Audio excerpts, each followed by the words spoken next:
While Egyptian protests divide the country and threaten the stability in the region, back here at home, many viewers have little idea of how large or how serious these revolts really are. And that's all due to one man soaking up the media spotlight, George Zimmerman. In fact, CNN and its sister station, Headline News, have dedicated numerous hours each day to broadcasting uninterrupted parts of the trial.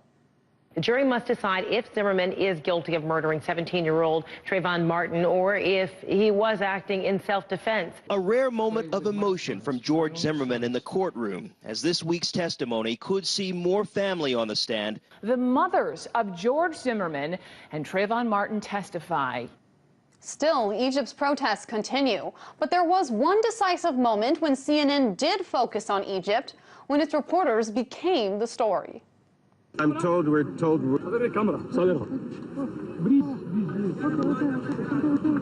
I think we're having some problems here. They're trying to take away our camera. لا لا لا على مهلك يا ضابط على مهلك لو سمحت على مهلك. And that would appear to be that. Ben Wiedemann there in the middle of giving us a live report, and he was stopped by the Egyptian military. But it's not only the military that has issues with CNN's coverage. Someone created an anti-CNN Facebook page and Twitter account. They posted on the Facebook page that what's happening is a revolt, not to be confused with a coup, saying, quote, CNN is giving you a totally fake and untrue picture of what is going on now in Egypt. And the anti-CNN sentiment goes further. Over the weekend, protesters in New York took to the streets also over CNN's use of the word coup. The supporters of the opposition argue that the Egyptian military kicked Morsi out based on popular will. For an in-depth analysis on the media coverage during the Egyptian protests, I'm joined now by Ayman El-Sayed. He's co-founder of Existence is Resistance. Hi there. Thank you so much for joining us. So why is there so much opposition to CNN in Egypt in particular? There were several issues that led to people being angry at CNN. First, they reported anti-Morsi rally as being a pro-Morsi rally. I believe they apologized for that. But, you know, a lot of people are pissed off that the CNN was one of the first to call it a coup. And a lot of people don't want it to be called that because they're against Morsi and they're happy that he was taken down.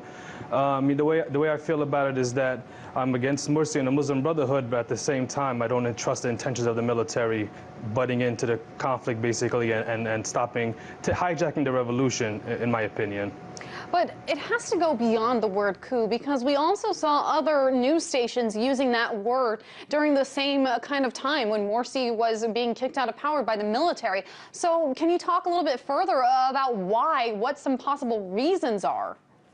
I mean, I think it's not just from what's happening recently. It's just a history of mainstream coverage and CNN coverage of the Middle East, and for example, Egypt, Palestine, Syria. Just in general, their coverage has been really bad, and basically supporting whatever the Obama administration wants the narrative to be. So a lot of people are just angry about the coverage in general, and some people may be angry that they're worried that if it is called a coup, if it's promoted as a coup, that Egypt, the Egyptian military, may lose the $2 billion subsidy that the United States gives them to maintain the peace treaty with Israel. So a lot of people who are pro-military are worried about that. You know, I stand with the Egyptian revolution and the protesters, but I'm really worried about the military kind of hijacking it and stopping it, and for their own interest. And it's not for the interest of the Egyptian people and the revolutionaries who want legitimate change in their country. It's really for their interest. The Egyptian military wants to maintain the status quo at any expense, and they're willing to give up Mubarak, as we eventually saw, and they're willing to give up Morsi if that's going to silence the people and make them happy long enough for the military to maintain its economic control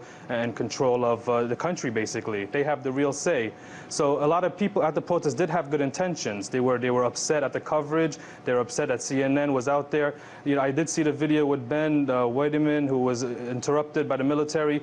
If he was confronted by protesters, I wouldn't necessarily have been as upset, but seeing that the Egyptian military came and shut them down, I'm not sure how I fully feel about that. Well, let's talk about the free flow of information in Egypt right now.